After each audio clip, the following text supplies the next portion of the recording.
శ్రీమాత్రే నమ. జయ గురు దత్తాత్రేయ నమ. ఈ వీడియోలో మనం 2025వ సంవత్సరం జూన్ నెల మాస ఫలితాలు తెలుసుకునే ప్రయత్నం చేద్దాం. మరి ముందుగా ఈ నెల ప్రారంభంలో ఉన్నటువంటి గ్రహస్థితి పరిశీలించినప్పుడు మరి కుంభరాశి అందే రాహుగ్రహం ఫ్రెష్గా మే 18నే రావడం జరిగింది. సుమారు 1.5 సంవత్సర కాలం పాటు రాహు కుంభరాశి అందే సంచారం జరుగుతుంది. ఇక మేషరాశిలో షష్టగ్రహ కూటమి విడిపోయి సింగిల్గా శని భగవానుడు ఒక్కడే మీనరాశిలో సంచరించడం జరుగుతుంది.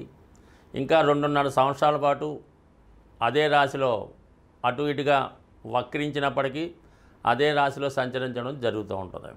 మరి మేషరాశిలో శుక్రుడు, వృషభ రాశిలో రవి బుధ గ్రహాలు, మిథున రాశిలో మరి కొత్తగా మారినటువంటి మే 15 నుంచి అదే రాశిలో సంవత్సరం పాటు గురుగ్రహ సంచారం మిథున రాశిలో. ఇక కర్కాటక రాశిలో ఈ నెల ప్రారంభంలో కుజుడు జూన్ 6వ తారీఖు వరకు సంచరిస్తూ జూన్ 6 తర్వాత సింహరాశిలోకి ప్రవేశించడం జరుగుతుంది.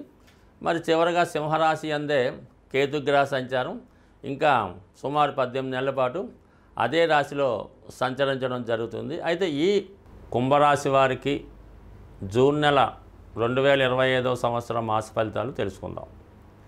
మరి కుంభరాశి వారికి ఇప్పుడు జరిగిన మార్పు ఏంటంటే రాశి అందే రాశ్యాధిపతి రాహువు యొక్క ప్రవేశం. ఇది చాలా వరకు ఈ రాశి వారికి ఒక విధమైనటువంటి ధైర్యాన్ని ఇవ్వడం జరుగుతూ ఉంటుంది. అంటే అది నిజాయితీ అయినటువంటి ధైర్యం కాదు, ఒక మాయ, ఒక ముసుగు లాంటి ధైర్యం ఏర్పడుతుంది అన్నమాట. అంటే ఎలా ఉంటుందంటే వాడి దగ్గర ఒక 100 రూపాయలు ఉన్నా లేకపోయినా ఒక 10 లక్షల రూపాయలు కారు కొనడానికి షోరూమ్కి వెళ్తాడు.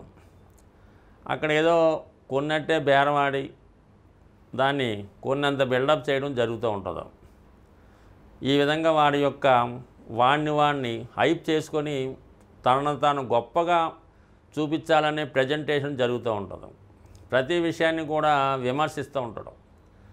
ఏదో కాల్ కంపెనీకి వెళ్తాడు, ఆ కంపెనీకి వెళ్ళి పలానా కంపెనీ చాలా మంచిదండి, ఇది పెద్దగా మనకు ఉపయోగం లేదు, ఈ మధ్యన అందరూ కొంటున్నారని కొన్నాం తప్ప నాకు యాక్చువల్గా ఈ బెంజ్ గారే తీసుకోవాలి అన్నట్టుగా అక్కడ బిల్డప్ ఇస్తూ ఉంటాడు. అంటే ఎదుటి వాడిని తక్కువ అంచనా వేయడం, తనను తాను గొప్పగా చూపించుకోవడం జరుగుతూ ఉంటుంది. అయితే స్థాయికి మించినటువంటి ప్రయత్నాలు చేస్తుంటాడు. అలాగే తన స్థాయికి మించి బేరం ఆడటం జరుగుతూ ఉంటుంది. ఎవడైనా నమ్మితే మాత్రం వాడిని ఏదో విధంగా మాయ చేసే ప్రయత్నం చేస్తూ ఉంటాడు, మోసం చేసే ప్రయత్నం చేస్తూ ఉంటాడు అన్నమాట. కొంతవరకు ఇప్పుడున్నటువంటి రూల్స్కి ఎగ్నెస్ట్గా ప్రయత్నం చేస్తూ ఉంటాడు అన్నమాట. ఏదన్నా ట్యాక్సులు సరిగ్గా చెల్లించకపోవడం, ఏదన్నా సరైన ప్లాన్ లేకుండా ఈ గృహ నిర్మాణం లాంటివి చేయడం, లేఅవుట్లు చేయడం, ఏదో రైట్స్ లేకుండా స్థలాన్ని అమ్మడం చేస్తూ ఉంటాడు. అంటే ఇది వ్యక్తిగతంగా మొన్నటిదాకా కుంభరాశిలో మనకి మార్చి నెలాఖరు వరకు శని భగవానుడు ఉంటే ఆ విధంగా చాలా నిజాయితీగా కష్టపడి నిస్వార్థంగా పనిచేస్తూ ఉండేవాడు. ఎవరికి ఎటువంటి అపకారం చేయడానికి ఉన్నదాన్ని కొంతవరకు త్యాగం చేస్తూ ఉండేవాడు. అది అప్పుడు స్థితి. ఇప్పుడు రాహు రావడంతో తన స్థితి పూర్తిగా మారిపోయింది. ఏదైతే తను పోగొట్టుకున్నాడో, వ్యాపారంలోనో బంధువుల వల్ల నష్టపోయాడో, తిరిగి దాన్ని మనం ఏదో విధంగా సంపాదించాలి అనే ప్రయత్నంలో అనేక రకాలైనటువంటి అడ్డదారులు తొక్కే ప్రయత్నం కూడా జరుగుతూ ఉంటుంది. అయితే ఇది అందరి విషయంలో మాత్రం అనుకోవద్దు. జీవితంలో ముందుగా గత 5 సంవత్సరాలలో బట్టి దెబ్బతిన్నవాడు ఎవడైతే ఉంటాడో, మోసపోయిన వాడు ఎవడైతే ఉంటాడో వాడు ఈ విధంగా పోగొట్టుకున్న దాన్ని ఏదో విధంగా తిరిగి సంపాదించాలనే ప్రయత్నం చేస్తూ ఉంటారు. సో ఓకే, దానికి గురుగ్రహం కూడా మరి 5వ స్థానంలో వచ్చి 9వ దృష్టితో వీక్షించడం వల్ల చాలా వరకు చేసిన దాంట్లో న్యాయమే ఉంటుంది. బట్ ఎదుటివాడికి అది అర్థం కాకపోవచ్చు. ఇక ముఖ్యంగా శుక్రుడు 3వ స్థానంలో ఉన్నాడు కాబట్టి మంచివారి సహకారం లభిస్తుంది. మీ యొక్క ప్రయత్నానికి మీ యొక్క బంధుమిత్రుల సహకారం లభిస్తుంది. కొత్తగా ఎవరో ఒకరు పరిచయం అవుతారు. వారి యొక్క స్నేహంతో కొంతవరకు మీరు కొత్త జీవితానికి ప్రారంభించుకునే అవకాశాలు కూడా ఉండే అవకాశం ఉంది. ఇక చతుర్థంలో ఏర్పడినటువంటి బుధాదిత్య యోగ ప్రభావం ఇది విద్యార్థులకి చాలా అనుకూలంగా ఉంటుంది. ఒక మంచి కాలేజీలో సీటు దొరుకుతుంది. విద్యలో ఎటువంటి ఆటంకం రాకుండా ఆర్థికపరమైన సహకారం కూడా అంత ఉంటుంది. ఇంకా కొంతమంది ఏంటంటే కొత్తగా ఇల్లు అది కొనుక్కొని దాంట్లోకి మారడానికి కూడా అవకాశం ఉంటుంది.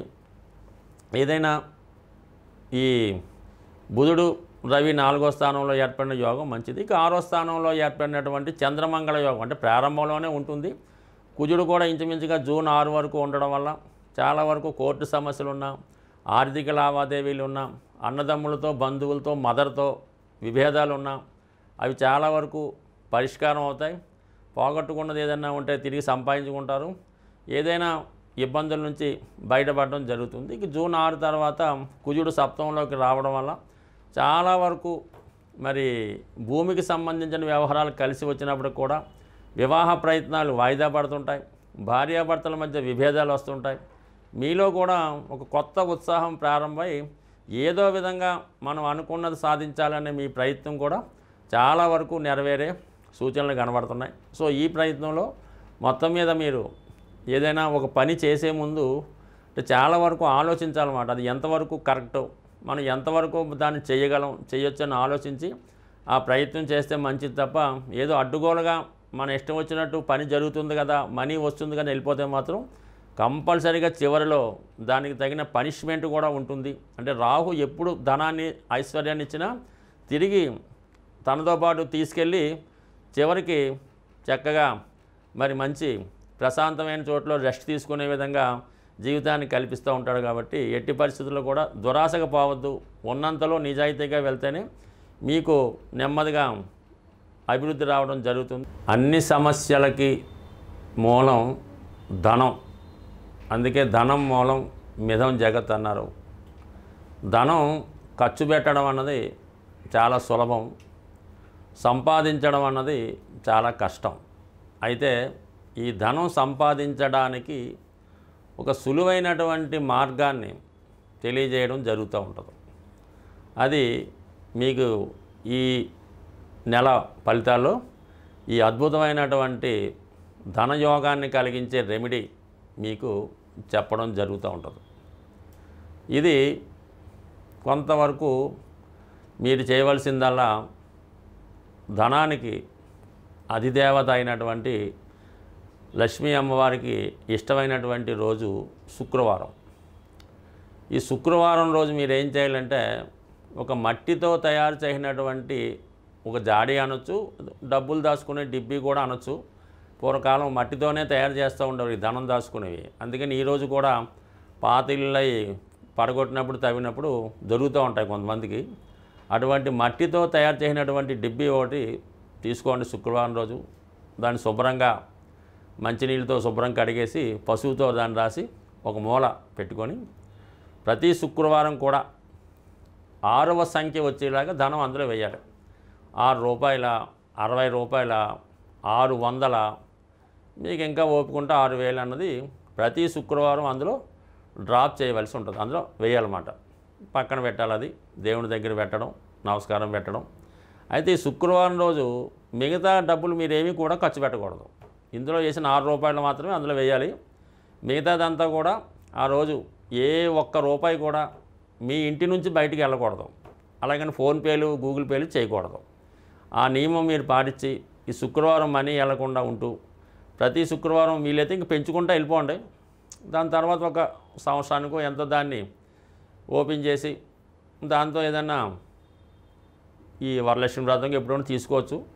గోల్డ్ ఏదైనా కొని అది అమ్మవారి పూజకి ఉపయోగపడేలాగా, ఇది బంగారు పుష్పాలు, ఓ బంగారం కిరీటమో, లేదంటే బంగారంతో చేసినటువంటిది ఏదైనా ప్లేటు ప్రసాదం పెట్టడానికో గ్లాసో కొని అమ్మవారి దగ్గరే పెడతా ఉండండి. ఇలా మీరు చేసుకుంటూ పోతే మీరు 6 రూపాయలతో సేవింగ్ మొదలెడితే అది మీరు వారానికి 6 లక్షల దాకా తీసుకెళ్ళినా కూడా మీరు ఆశ్చర్యపడక్కర్లేదు, అవుతుంది. దాంతో మీరు చేయవలసిందల్లా ఈ గోల్డ్ కొని ఇది అమ్మవారికి ఏదో వస్తువు కొని పెట్టడం. మళ్ళీ మీకు బాగా మీరు దాన్ని మళ్ళీ మీ ఇంట్లో ఒక అమ్మాయి పుడితే ఆ అమ్మాయికి, అంటే అమ్మాయి కూడా లక్ష్మీ స్వరూపం కాబట్టి ఆవిడకి మీరు అవి కానుకగా ఇవ్వచ్చు, బంగారు ఆభరణాలు కూడా ఇవ్వచ్చు. బట్ ఏదన్నా ఈ శుక్రవారం 6 సంఖ్య ఇది కాకుండా మిగతాది కూడా బయటికి వెళ్ళకూడదు. ఇంకా అది ఎంత గొప్ప అవసరమైనా సరే అక్కడతో శుక్రవారం నాడు స్టాప్ చేసి శనివారం మార్నింగే పేమెంట్స్ మాట. ఈ విధంగా చేసి చూడండి. ఇంచుమించుగా నాకు తెలిసి ఈస్ట్ గోదావరి జిల్లాలో అపర కుబేరులు ఉన్నారు, వాళ్ళంతా కూడా ఈ నియమాన్నే పాటిస్తున్నారు. స్వస్తి.